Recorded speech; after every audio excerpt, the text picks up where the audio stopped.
दशमलव पद्धति या दशमलव प्रणाली भी कहा जाता है, ठीक है ना। तो यह है आपका डेसिमल सिस्टम। पढ़ाई होने का एक ही शर्त है, वो शर्त क्या है पता है? शांति, यानी पीस।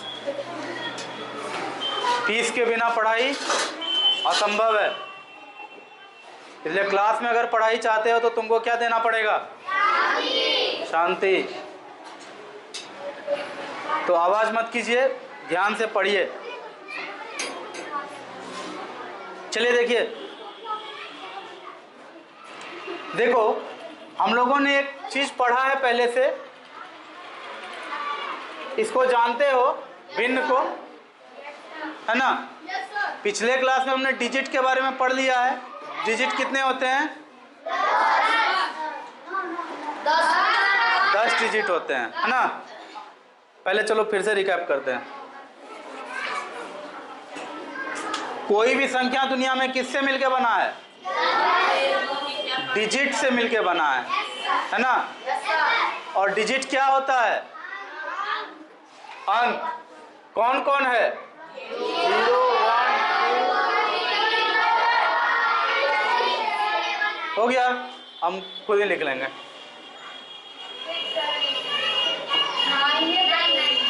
ठीक है, आप लोगों को बताया गया था कि दुनिया का कोई भी संख्या हो, दुनिया का कोई भी संख्या हो, वो इन्हीं 10 अंकों से मिलके बना है।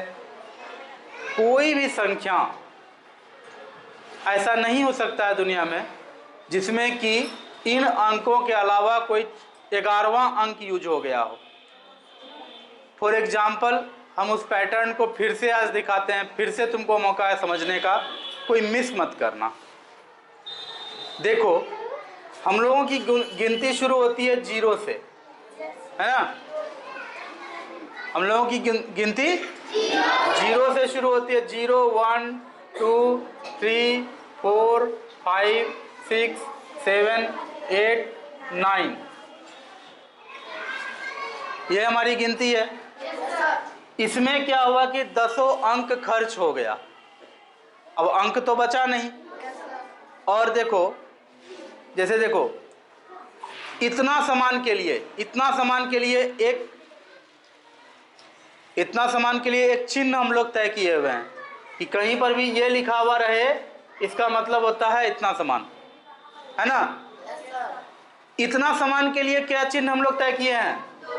पूरे दुनिया के लोगों ने मिलकर बोला कि इतना सामान के लिए ये चिन्ह है। अगर मान लो जिस दिन ये चिन्ह तय हो रहा था उसी दिन बोल देता कि ये चिन्ह सोचेंगे, तो यही चिन्ह सोचा जाता। लेकिन जिस बात पर एक बार आदमी राजी हो जाता है सबको, वही चलता है ना। सॉरी, अब ध्यान से सुनो।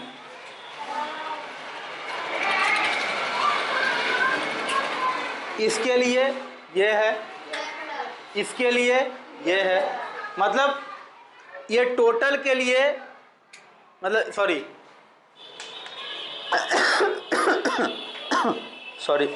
गला सूख जाता है ना तो दिक्कत होता है थोड़ा।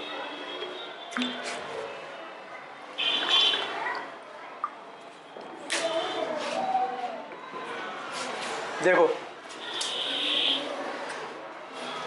इसके लिए ये है ना। इसके लिए इसको हम लोग कहते हैं 9 कहते हैं। और एक चिन्ह भी है जो लिखा हुआ रहे कहीं, तो हम लोग समझ जाएंगे इतना सामान का बात हो रहा है ना। और वो चिन्ह है ये वाला, ये चिन्ह तय किया गया है। इसी को हम लोग 9 नंबर भी कहते हैं। लेकिन संख्या तो ये भी है ना, तो इसके लिए अलग से कोई चिन्ह तय नहीं किया गया। ये कितना है? 10 के लिए अलग से कोई चिन्ह तय नहीं किया गया। तय करने के लिए मान लो ऐसा भी हो सकता था ना कि इसके बाद ये बोल देंगे या इसको मान लेंगे, ऐसा लेकिन तय नहीं किया गया। ठीक है, क्या किया गया तब? बोला कि नहीं 10 के लिए जो है ना, अब हम लोग फिर से इसी अंक को दोहराएंगे। 0 1 2 3 4 5 6 7 8 9, फिर से अंक को दोहराए। बस करना क्या है कि इसके आगे 1 लगा देना है, सबके आगे 1 लग जाएगा। 19 तक का गिनती हो गया। फिर ऐसा तो नहीं है कि दुनिया में 19 समान होता है, समान का तो अंत नहीं है, है ना। तुम्हारे थाली में जितना चावल होता है, चावल का दाना गिनने बैठ जाओ तो बहुत ज़्यादा हो जाएगा, है ना। तो गिनती का कोई अंत नहीं है। तो हम लोगों को गणित का ऐसा सिस्टम बनाना पड़ा जिसमें कि हम लोगों का गिनती 19 के भी ऊपर जाए। और 19 तक में देखो इतना कुछ हो गया था, तो हम लोग को एक पैटर्न मिल चुका है। फिर से हम लोग 0 1 2 3 4 5 6 7 8 9 यहाँ तक गए। फिर से हम लोग तब क्या करेंगे, 2 लगाएंगे सबके आगे, 2 2 2 2 2 2 2 2 2। इसी तरह से करते करते करते करते कहाँ तक गए थे हम लोग? 99 तक जाएगा आदमी। उसके बाद क्या करेगा? उसके बाद फिर 0 से 9 तक लिखेगा और सबके आगे फिर 10 लगाएगा। कहने का मतलब ये है बच्चों, मेरे तरफ देखो, मेरे तरफ देखो, मेरे ही तरफ देखो और कहीं मत देखो।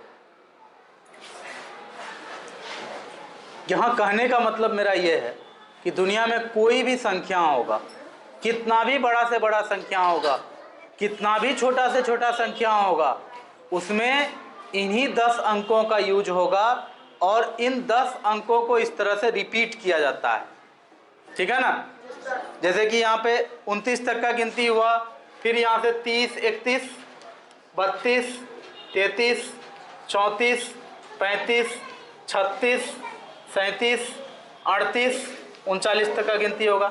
ये क्रम चलता रहता है और तुम पाओगे कि हर 10 संख्या के बाद गिनती में, गिनती करते हुए हर 10 गो संख्या के बाद देखना अंक रिपीट होता है। तुम कहीं से भी जोड़ के देख लो। चलो देखो यहाँ ये 5 दिख रहा है, चलो यहीं से गिनती करते हैं। 1 2 3 4 5 6 7 8 9 10, खत्म हो गया। यहाँ देखो फिर से 5 का शुरू हुआ, फिर से अंक शुरू हुआ 5 का।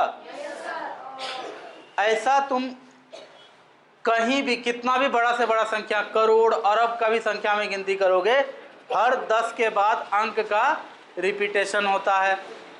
यानी कि हम लोग का जो ये संख्या का प्रणाली है वो किस पर आधारित है? 10 पर आधारित है, 10 अंकों पर आधारित है। इसीलिए हम लोगों के संख्या प्रणाली को दशमलव संख्या प्रणाली भी कहा जाता है। ठीक है, हम लोगों के संख्या प्रणाली को दशमलव संख्या प्रणाली भी कहा जाता है। यहाँ पर 10 के आधार पे संख्या को लिखा जाता है, इसीलिए। कोई दिक्कत है? इसके अलावा दशमलव प्रणाली का एक डेफिनेशन आपको अभी लिखाएंगे, जो कल लिखाए थे, ठीक है ना।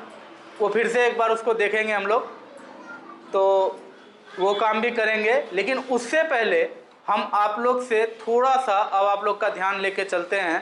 पिछले चैप्टर जो हम लोग का हुआ था भिन्न का, भिन्न पढ़ लिए हम लोग? सच में? चलो मान लिए, पढ़ लिए। तुम लोग बोले मान लेते हैं, भिन्न पढ़ लिए, है ना। अच्छा, तो एक बार हम भिन्न पर चलते हैं। भिन्न की बात को थोड़ा सा याद करते हैं एक ठो, अब फिर हम लोग वापस दशमलव पर आ जाएंगे, है ना। तो पिछला चैप्टर को एक बार रिकैप करते हैं।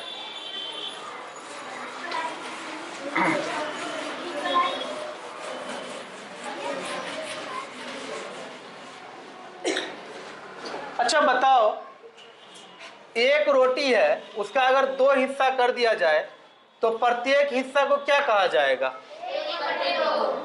ये भी 1/2 है और ये भी 1/2 है। इस हिस्सा को ए कहे थे, इस हिस्सा को बी कहे थे, लेकिन संख्या में अगर लिखेंगे तो दोनों को कितना लिखना होगा? 1/2 और 1/2। इसको समझने में कोई दिक्कत नहीं ना? फिर देखो, इस तरह से रोटी है, इसका 4 हिस्सा हो गया, ए बी सी डी। अब बताओ प्रत्येक हिस्सा कितना कहलाएगा?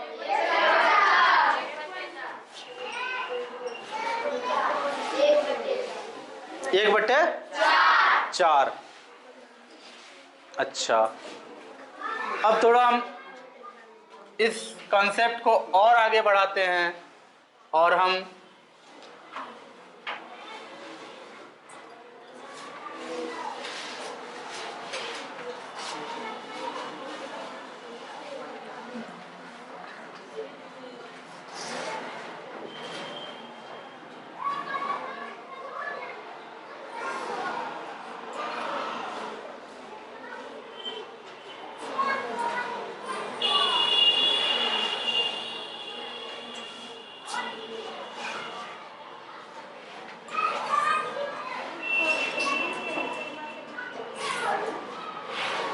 ए B C D E F G H I J, गिनती करो कैटो हिस्सा है, सब बराबर है आपस में। देखो जरा, 1 2 आई जे के तक है, 1 2 3 4 5 6 7 8 9 10, 11 हो गया। चलो माय पार्डन, इसको हम सही कर लेते हैं, हमें 10 ही चाहिए। अच्छा ठीक है, चलो बताओ इसका प्रत्येक हिस्सा को क्या कहेंगे? 1/11। अच्छा ठीक है, आगे बढ़ते हैं। अब ये है एक रोटी अपने पास और इसका हम लोग करते हैं हिस्सा।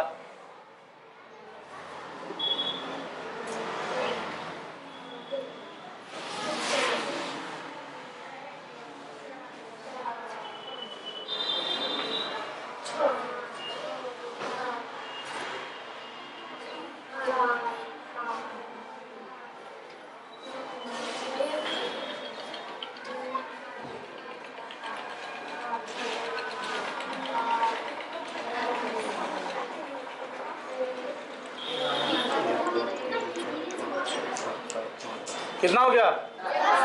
10 हिस्सा है। प्रत्येक हिस्सा को अगर हम संख्या में तुमसे पूछे कि भिन्न के रूप में, कितना हो जाएगा? 1/10। यहां तक क्लियर है ये? चलो इस विचार को अब हम लोग यहां थोड़ा देर के लिए, ये तो क्लियर हो गया ना कि एक रोटी का 10 हिस्सा हो सकता है, उसको हम लोग 1/10 कहते हैं ना? अब चलो आगे बढ़ते हैं। अब देखो,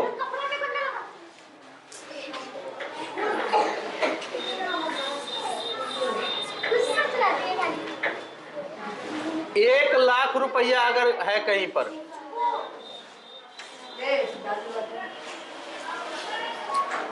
₹1,00,000 कहीं पर है, ठीक है?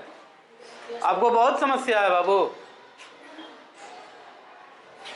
किसी को बहुत ज्यादा प्रॉब्लम हो रहा है तो तभी से बोल रहा है कुछ। तो ठीक है, क्लास आवर खत्म हो जाएगा, पढ़ाई लिखाई जब समाप्त हो जाएगा उसके बाद समस्या सुलझा लेना। अभी चुपचाप देखो ना, हम दोबारा तो नहीं ना आएंगे क्लास में पढ़ाने के लिए, तो देखो यहाँ ठीक से। चलिए देखिए, ₹1,00,000 है कहीं पर, या 1,00,000 एक नंबर है, ठीक है ना? इसमें 10 से अगर हम भागा देंगे तो कितना होगा? कितना होगा? 10,000। अच्छा, 10 से भागा देने का ये सिंबल होता है, इसको हम लोग ऐसे भी तो लिख सकते थे, अभी लिखे भी नहीं है, बोलता है यस सर। चलो कोई बात नहीं, तो कितना हो जाएगा? 10,000 हो जाएगा। तो 1,00,000 में 10 से भागा देने पर कितना मिला? 10,000। अब 10,000 में 10 से भागा दे देंगे तो कितना मिलेगा? 1,000 मिलेगा। कोई दिक्कत? 1,000 में 10 से भागा दे देंगे तो क्या मिलेगा? 1000 में 10 से भागा दे देंगे तो 100 मिलेगा। अच्छा एक बात देख रहे हो, जब जब 10 से भागा पड़ रहा है एक जीरो कम हो रहा है। यहाँ 10 से भागा पड़ा, एक जीरो घट के यहाँ आया, है ना। यहाँ 10 से भागा पड़ा, एक जीरो घट के आया। अच्छा 10 से ही भागा देने पर जीरो क्यों घटता है? क्योंकि हम लोग का जो संख्या का पद्धति है वो 10 पर आधारित है ना। जब 99 तक गिनती चला जाएगा तो 10 ही लगाना पड़ेगा ना 3 अंक का संख्या बनाने के लिए, इसीलिए। अच्छा ठीक है, आगे बढ़ो। 100 में अगर 10 से भागा दे देंगे तो क्या मिलेगा? 10। और जब 10 में 10 से भागा दे देंगे तब क्या मिलेगा? 1, है ना। अब यहां देखो क्या होगा, इतना तक तो समझ में आ गया। हम लोगों ने ये देखा कि जब जब 10 से भागा दिए हैं एक जीरो घटता चला गया, है ना। लेकिन क्या संख्या 1 से छोटा नहीं होता है? होता है ना। क्या 1/10 एक संख्या नहीं है? भिन्न संख्या है, लेकिन संख्या तो है। भिन्न नहीं है लेकिन संख्या तो है। तो फिर 1/10 को अगर कहीं पर 1/10 आ जाए तो क्या करेंगे? तो देखो इसके लिए देखो क्या करना पड़ता है, एक तरीका सोचा हुआ है, कल बताए थे, कल बताया भी गया था आप लोगों को। 1/10 के लिए क्या करना पड़ता है तो हम लोग को, तो एक सिस्टम है 0.1 लिखा जाता है इसको। 1/10 को क्या लिखा जाता है? 0.1, ठीक है ना। और ये जो पॉइंट है ना यहाँ पर, इसी को कहा जाता है दशमलव बिंदु। दशमलव बिंदु, ठीक है ना। तो बताओ अगर 0.1 है कहीं पे, इसको 10 से गुना करने पर कितना मिलेगा? 0.1 है कहीं पर, उसको 10 से गुना करने पर कितना मिलेगा? 1 मिलेगा। अरे सीधी बात जानो ना, 1/10 बराबर इतना है ना। अब देखो इसको समझो, 100 में 10 से गुना करेंगे कितना मिलेगा? 100 में 10 से गुना करेंगे कितना मिलेगा? 1000 नहीं मिलेगा? अच्छा 1000 में 10 से गुना करेंगे कितना मिलेगा? 10,000। 10,000 में 10 से गुना करेंगे, कहने का मतलब कॉन्सेप्ट यहाँ ये है बाबू कि अगर 8 में 2 से भागा देने पर 4 मिलता है, 8 में 2 से भागा देने पर 4 मिलता है, तो 4 में 2 से गुना कर देने पर वापस 8 मिल जाएगा। आई बात समझ में? 4 में अगर हम वापस 2 से गुना कर दें तो 8 मिल जाएगा। उसी तरह से मैंने आपको बताया कि 1/10 को कहते हैं 0.1, कहते हैं कि नहीं? क्योंकि यही एक तरीका है। देखो तुम लोग यस सर बोलते हो, पता नहीं चलता है कि यस सर तुम समझ के बोल रहे हो कि चिल्लाने के ख्याल से बोल रहे हो। थोड़ा आराम से ही बोलो, है ना, ताकि सब कुछ अच्छा लगे सुनने में। पहले ही कह दिए पढ़ाई के लिए सबसे ज़रूरी चीज़ क्या है? शांति। आप लोग सबसे ज़्यादा अशांति फैलाते हैं। अरे हम भी समझ रहे हैं, आपको बहुत समझ में आ रहा है, इसका मतलब थोड़ी ना कि चिल्लाने लगिएगा।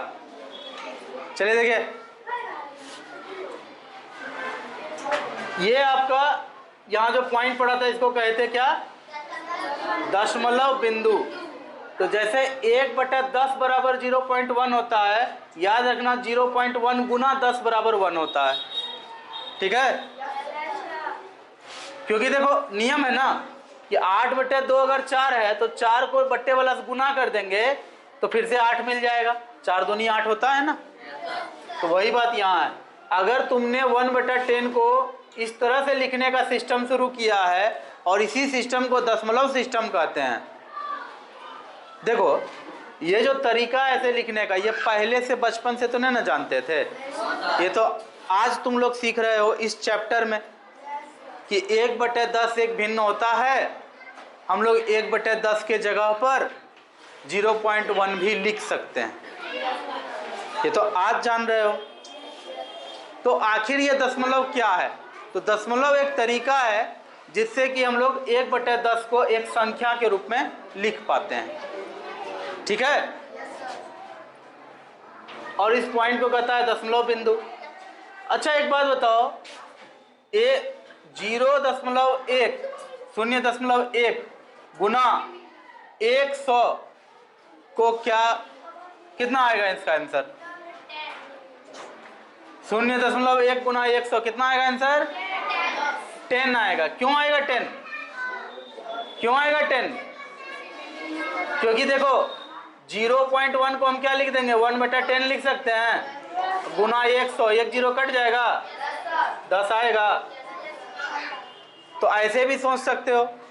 मतलब साफ सुथरा इतना है कि कहीं भी 0.1 को क्या कहा जाता है? 1/10, या 1/10 को क्या कहा जाता है? 0.1। ठीक है, तो 0.1, 0.1 सब एक ही नाम है, एक ही बात का अलग अलग तरीके से कहने का, अलग अलग करने का तरीका है। आई बात समझ में? yes, अगर यहाँ तक ठीक से समझ गए हो तो आगे का रास्ता थोड़ा आसान हो जाएगा। आगे का रास्ता क्या आसान होगा? इसी दशमलव पे थोड़ा सा हम लोग प्रैक्टिकल काम करेंगे। कैसा काम करेंगे? प्रैक्टिकल काम करेंगे। इसको मिटाएं, ये पूरा मिटा देते हैं, ठीक ना? क्योंकि ये सब लिखाया हुआ है, कल ये सब चीज़ हुआ था, ठीक है ना? कुछ लोग नहीं आए थे तो आज उनके लिए जैकपॉट लग गया, फिर से पढ़ा रहे हैं, पढ़ लो। ठीक है,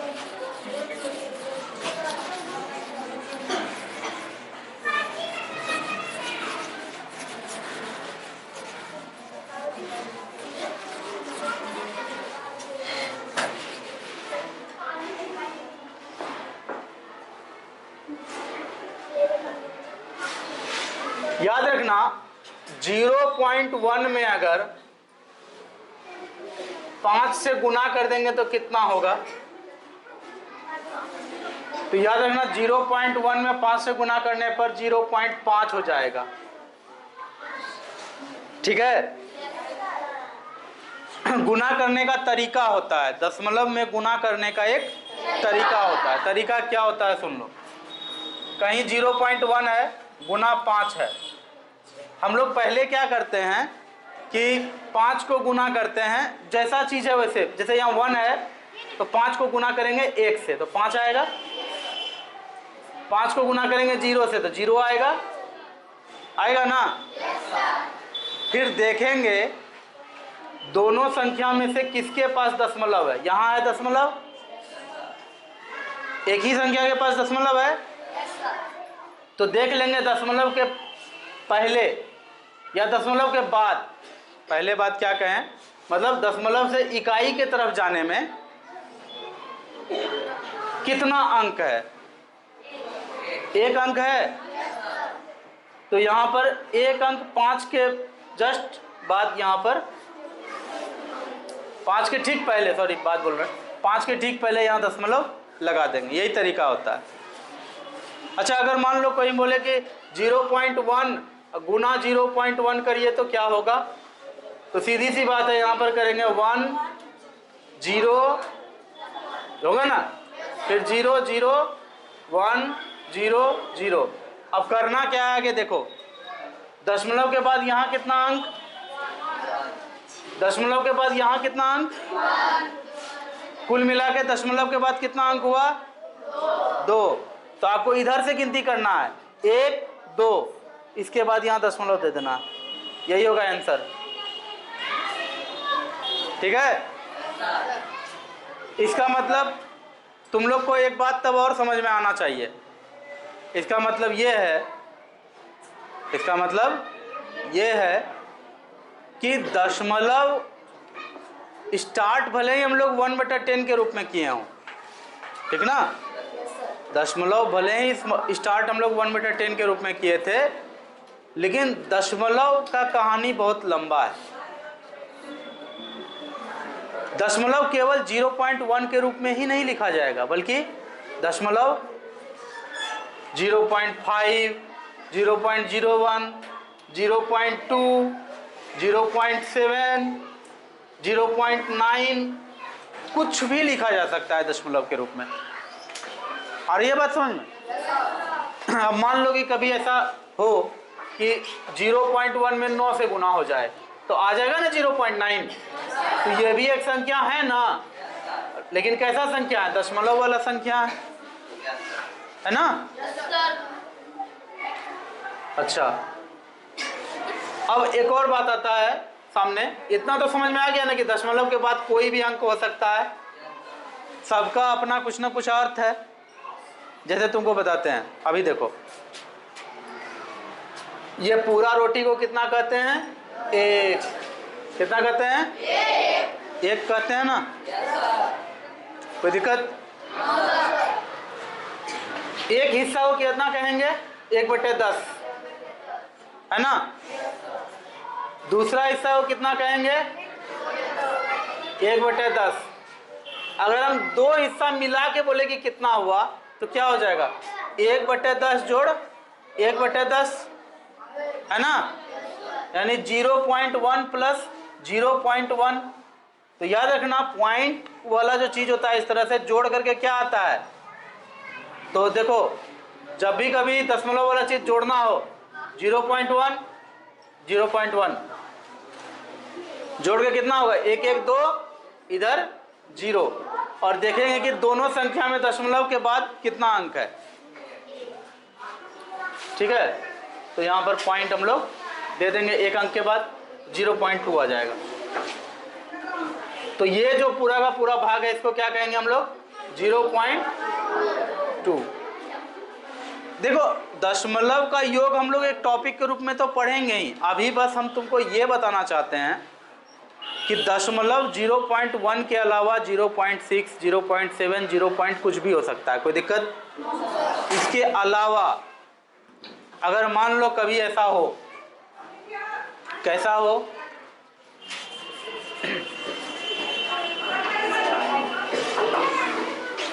सिक्सटी 67 गुना 0.1 कितना आएगा? तो इसके लिए क्या करेंगे हम लोग? 67 0.1, तो 1 से करो, 7 6 और 0 0 आएगा यहाँ, 7 6 0 आ गया। अब देखो, देखेंगे इसमें क्या, इसमें दशमलव के बाद कोई अंक है? नहीं है, छोड़ दिए। क्या इसमें दशमलव के बाद कोई अंक है? है। तो फिर कैठो अंक है? तो एक अंक के पहले यहाँ दशमलव दे दो। कैसा संख्या मिला तुमको? 6.7, 6.7। तो इससे हम लोग को एक और बात पता चला। क्या पता चला? कि दशमलव केवल 0.5, 0.1, 0.2 ही नहीं होता है, बल्कि दशमलव में 6.7, 4.7, 10.8 कुछ भी हो सकता है। मतलब दशमलव कोई भी संख्या में भिन्न को बताने के लिए प्रयोग होता है।